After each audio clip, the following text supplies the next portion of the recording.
Hello, welcome to पिनकिया point. तो चलिए आज हम लोग टॉपिक्स डिटेल डिस्कशन करेंगे जो भी अभी करंट में चल रहा है। तो चलिए एक एक करके हम डिटेल में डिस्कस। जैसे हिमालयन शेरो, अब हम देखेंगे इसको क्या कहा जाता है, न्यूज़ में क्यों आया है, इसका ब्रीड क्या है, इसका डाइटरी पैटर्न कैसा है, हैबिटेट कैसा है, आईयूसीएन स्टेटस में कैसा दिया गया है, मेनलैंड शेरो क्या है, कैसे हम कहाँ पाया जाता है। तो हिमालयन शेरो ये इसको क्या कहा जाता है, कैप्रिकॉर्निस सुमेत्रेंसिस थार इसका नाम है। न्यूज़ में इसलिए आया है कि सेंट्रल नामेरी नेशनल पार्क और टाइगर रिजर्व के पास जो है इसको देखा गया है। कहाँ है, नामेरी नेशनल पार्क असम में। और ये पता है ये क्रॉस ब्रीड होता है किस किस के, गॉट डंकी कॉपी, क्योंकि ये रिजेम्बलेंस दिखता भी उसे है, थोड़ा थोड़ा कॉ जैसा दिखेगा, थोड़ा थोड़ा गॉड डंकी और पिग जैसा।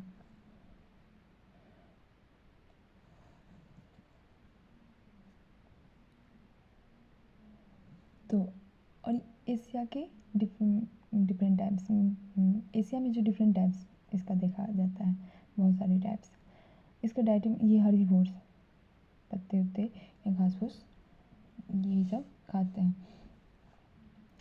हैबिटेट अगर देखा जाए तो मेनली ये ईस्टर्न, सेंट्रल और वेस्टर्न हिमालय में पाया जाता है, ट्रांस हिमालय में नहीं पाया जाता है। आईयूसीएन स्टेटस का अगर हम बात करें तो ये वल्नरेबल है, IUCN status vulnerable.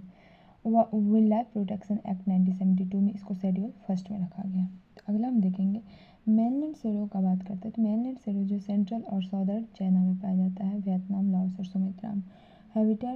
Habitation 4500 metre पर पाया जाता है ये, और ये रॉकी टेरेन ये प्रेफर करता है। तो हम लोग देख लिए हिमालयन शेरो। हिमालयन शेरो में क्या देखे तो उसका क्या साइंटिफिक नेम था और ये क्यों न्यूज़ में आया, क्योंकि ये नामेरी नेशनल पार्क और टाइगर रिजर्व में देखा गया। ये क्रॉस ब्रीड होता है किसका, तो गॉट का, डंकी का, कॉ का और पिग का। एशिया में जो डिफरेंट टाइप्स के ये पाए जाते हैं, डाइटिफाइव हर्बीवोर, ये हम लोग देख लिए। अगला देखेंगे एग्जिट पोल्स।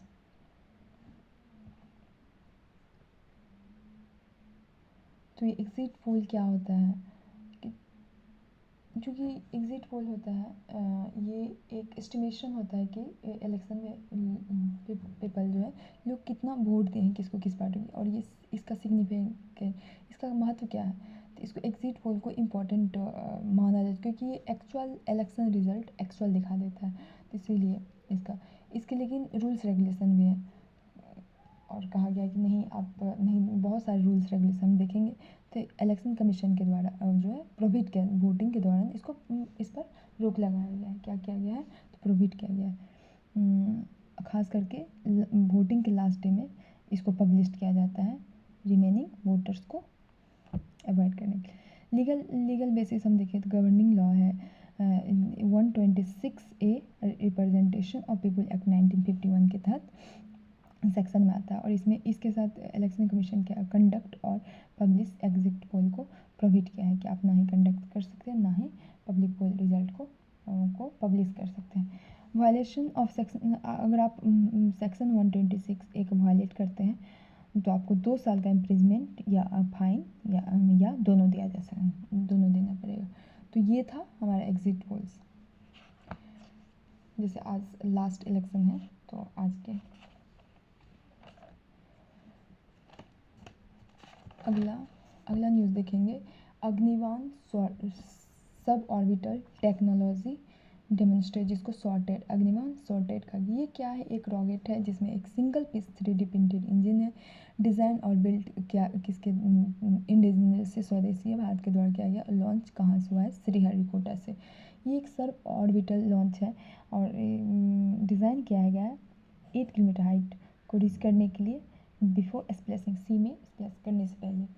ये जो है अग्निकुल क्लास का पहला फ्लाइट है और सेकेंड लॉन्च किया गया, और किसके द्वारा, इंडिया के प्राइवेट स्टार्टअप के द्वारा। पहला प्राइवेट रॉकेट इंजन है ये। स्काई रूट जो है पहला सब ऑर्बिटल कब लॉन्च किया था, 2022 में। ये जो है भारत का पहला, इंडिया का पहला लॉन्च है प्राइवेट मोबाइल लॉन्च पैड से, जिसको धनुष कहते हैं, इनेबल्ड बाय अग्निकुल। ये क्या है, तो ये इंडिया का जो है पहला सेमी क्रायोजेनिक इंजन है जिसको अग्निलेट कहा जाता है, और ये सब कूल्ड ऑक्सीजन फ्यूल के रूप में ये क्या यूज़ करता है, तो सब कूल्ड ऑक्सीजन। इसका पर्पस क्या है, तो ये एक टेस्ट फ्लाइट के रूप में सर्व करता है और इन हाउस और होम ग्रोन टेक्नोलॉजी को डेमोन्स्ट्रेट करता है। 3D प्रिंटेड मैन्युफैक्चरिंग प्रोसेस को यूज़ करता है ये अपने लॉन्च कॉस्ट को लोअर करने के लिए और व्हीकल असेंबली टाइम को कट करने के लिए। अग्निबाण जो है दुनिया का सबसे ज़्यादा इंटीग्रेटेड और single source 3D printed piece है।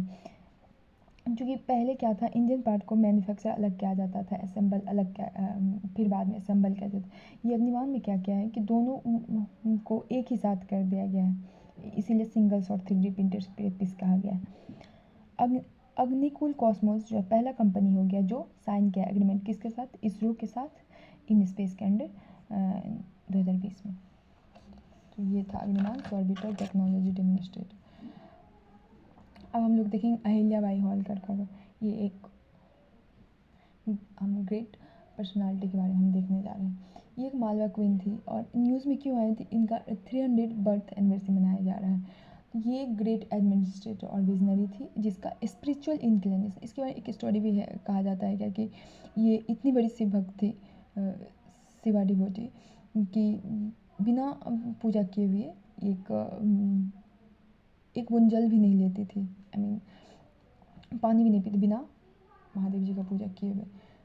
सो सीज विद स्पिरिचुअल इंक्लिनेशन। अगर हम इसके अर्ली लाइफ का बात करें, हाँ एक चीज़ बता दें कि इनके हस्बैंड का भी डेथ हो गया, फिर इनके इन लॉ का डेथ हो गया, तो फिर ये गद्दी संभाली और आगे कैसे क्या कि देखेंगे। अर्ली लाइफ इसका बॉर्न कब, जन्म कब हुआ इसका, तो 1725 में एक ट्विसेफर्ड गडेरिया फैमिली में, अहमदनगर महाराष्ट्र। इसको रिकग्निशन एज लीडर मिला है, इसके अपने बलबूते ये एक पहचान हासिल की, ना कि अपने पति इनके बलबूते। इनके पति का नाम था खांडेराव होलकर। लीडरशिप और गवर्नेंस का बात की तो पेट्रियार्कियल नॉर्म्स को ब्रेक की, क्योंकि अगर हम अभी से देखें कि 300 साल पहले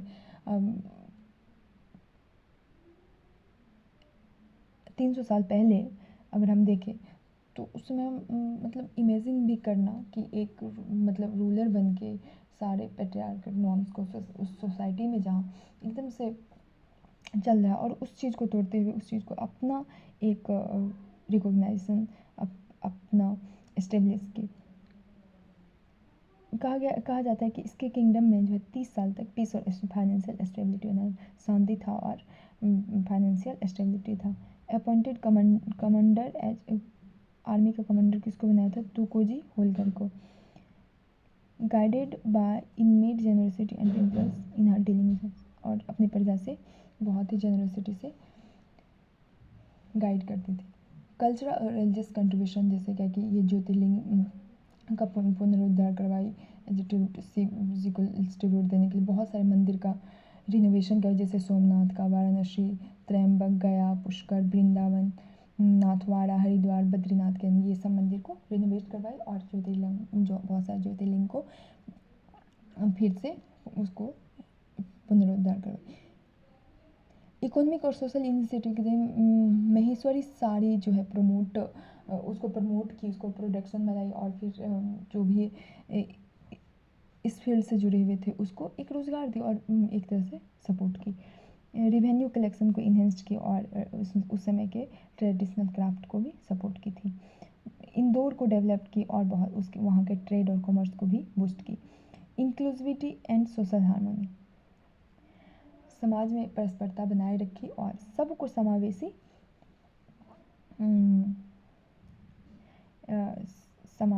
सबको एक साथ लेके चलने का इनका था। जिसे भी हम go to the last mile अभी कहते हैं कि सबको साथ ले, उसी तरह इसका इंक्लूसिविटी था। उस समय भील और गोंड कास्ट को भी मेन स्ट्रीम में लाने का काम की। बहुत सारे हिस्टोरियंस इसको एज रिकॉग्निशन दिए हैं। J.S. सरकार, एनी बेसेंट और जॉन की, ये तो टाइटल दिए हैं द फिलोसफर क्वीन। तो पूछ लिया जाए एग्जाम में द फिलोसफर क्वीन किसको दिया गया है टाइटल, तो अहिल्याबाई होलकर को।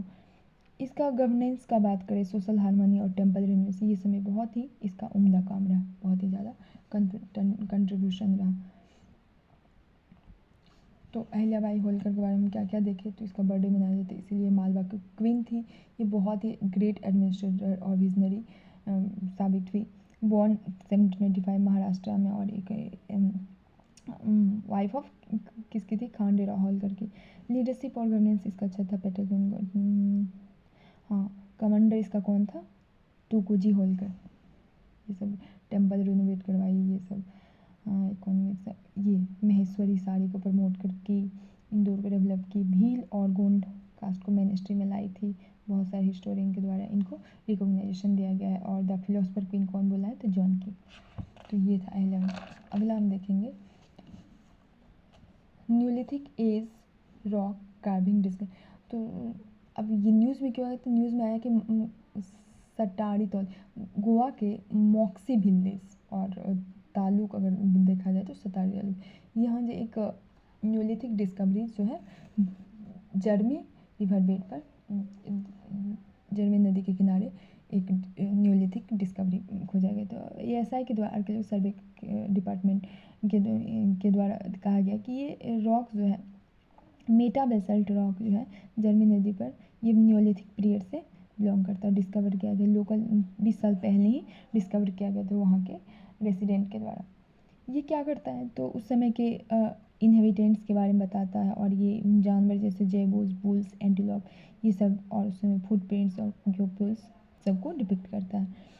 और 20 रॉक्स कैन नोट, और बहुत सारे रॉक्स हैं जिसमें बहुत सारी टेक्निक है, उसमें के टूल्स हैं, और ये हमारी हिस्टोरिकल सिग्निफिकेंस को शो करता है। मिस्टीरियस कॉपल्स भी मिला है, जिसमें है कि जिसमें एक उसमें फीचर है कि एक रॉक है और कॉपल बाहर से, और पार्वती टेम्पल के बाहर, पार्वती जी के टेम्पल के बाहर दिखाई दे, लेकिन कॉपल्स का पर्पस नहीं क्लियर हो पाया। सिग्निफिकेंस क्या है, तो न्यूलिथिक ओरिजिन का है, और ये तब का है न्यूलिथिक जब डोमेस्टिकेशन कैटल का शुरू हुआ था, तब का trident carrying iron age, early settlers, दावाद कम्युनिटी और स्किल्ड इन्वेंटी, ये सब एग्जिस्टेंस में उस समय था। अब हम सी ऑफ जापान का बात करेंगे, चूँकि मैप तो नहीं है लेकिन हम नॉर्मल एक और गो थ्रू कर लेते हैं। सी ऑफ जापान अभी न्यूज़ में क्या क्यों आया, तो नॉर्थ कोरिया जो है फायर किया एक बैरल सस्पेक्टेड बैलिस्टिक मिसाइल, कहाँ, ईस्टर्न सी में, एक मिसाइल किया। तो सी ऑफ जापान को ईस्ट सी कहा जाता है, और ये एक मार्जिनल सी है, कहाँ क्या, तो वेस्टर्न पैसिफिक ओशन का। तो बॉर्डर्ड पूछा लिया जाए तो इस नॉर्थ में कौन है, रसिया और सेकिन आइलैंड,